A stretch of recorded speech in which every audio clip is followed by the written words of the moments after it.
በላይ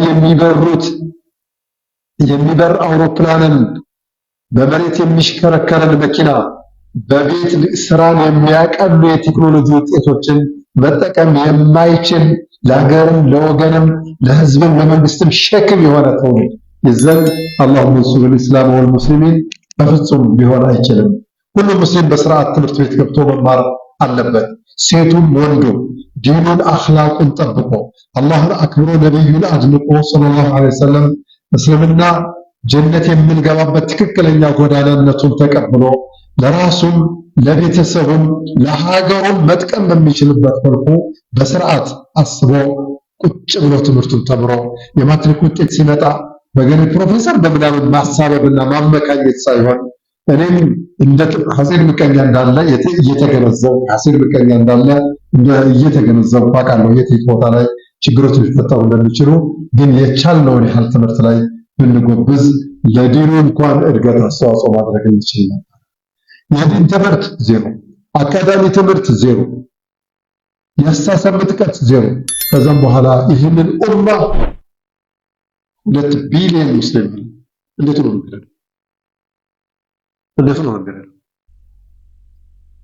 ምንም እኮ ምርት የለበስከውን ሰዓት የዚያ ጋር ምታል የሀገር ያንተ ላኢላሃ ኢለላህ ሙሐመድ ረሱሉላህ ያሉ ሰዎች ምርታል አይደል? የለበስከውን ልብስ ጫማህንም ሰዓትህን ሞባይልህን የፈለከውን ምጠቅ በአንድ ነገር ያመጣል። አንድ ሰው በነገራችን ላይ እቺ ሞባይል $100 በላይ አትፈጅም። $100 ወይም $200 የፈጀባቸውን በስርዓት $1200 ነው።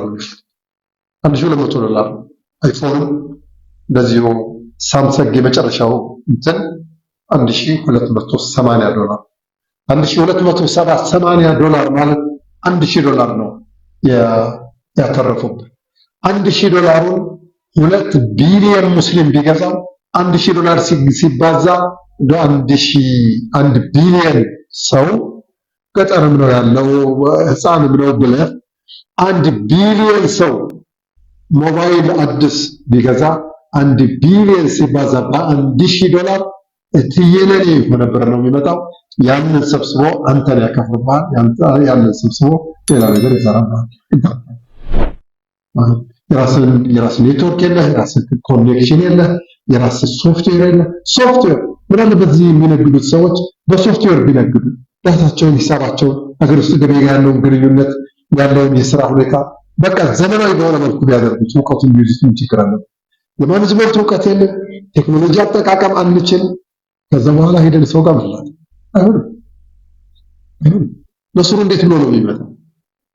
የወል ቂያማ ወሳኝ ዓለም በርታ ያለ ጠንከር ያለ ችግር ተከስቶ ሰው ሁሉ ሲርበተበት ከአላህ ፊት ቀርቦ መልስ መስጠት የሚችሉ ሰዎች وقال الذين اوتوا العلم والايمان እውቀት ከኢማን ጋር የተቸራቸው ሰዎች ናቸው። ያው ከኢማን ጋር እውቀት የዱንያ በአኺራ እውቀት ያልተቸረን ከሆነ እንቸገራለንና ልብ ያለው ልብ ይበላል። لقد لبثتم في كتاب الله إلى يوم البعث لقد لبثتم በእርግጥም ከርማችኋል في كتاب الله አላህ የአላህ መዝገብ ላይ በተጻፈው መሰረት ስራ መዝገባችሁ ላይ እስከ መቼ إلى يوم البعث እስከምትቀሰቀሱ ድረስ እዛ መጽሐፍ ላይ የተመዘገበው አንተ ተወልደህ ተወልደህ እስከ يوم القيامة ድረስ ተወልደህ ዱንያ ላይ የተፈቀደልን ያህል ስትሞት ደግሞ ቀብር ውስጥ ثم أماته فأقبره ባለው መሰረት የተወሰነ ዱንያ ላይ አብዛኛውን ደግሞ አኺራ ላይ ተቀመጣለህ። ثم إذا شاء أنشره እሱ የፈለገ ጊዜ ደግሞ ከቀብር ይቀሰቀሳልና ለፍርድ ያቀርባል። እናስ መጽሐፍ ላይ ያለው ይሄ ነው። እናስ فهذا يوم البعث መቀስቀሻ ቀን የሚባለው ይሄ እኮ ነው። ይሄ እነሳ። ስለዚህ ምንም የማጭበርበሪያ ምንም አይነት መንገድ የላችሁም። ወላኪነኩም ቀውም ኩንቱም ላ ተዕለሙን፣ እናንተ ደግሞ የማታውቁ ሰዎች ነበራችሁ ማለት ነው። አሁን አላህ ብላ የሁሉ ፕሮፌሰር አገር ላይ ያለው ፕሮፌሰር አላህና ነቢዩን ትቶ ጀነትን ሳይናፍቅ ጀሃነምን ሳይፈራ አላህ ፊት መቆም የሚባለውን ነገር ሳያስብ ይህ ሁሉ እውቀት ይዞ ይቺ ጠፍተው መጨረሻ የመሀይም ማወቅ ያለበት ሳታቅ መቅረት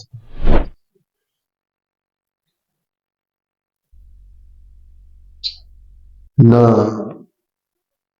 አላ ኩሊ ሐል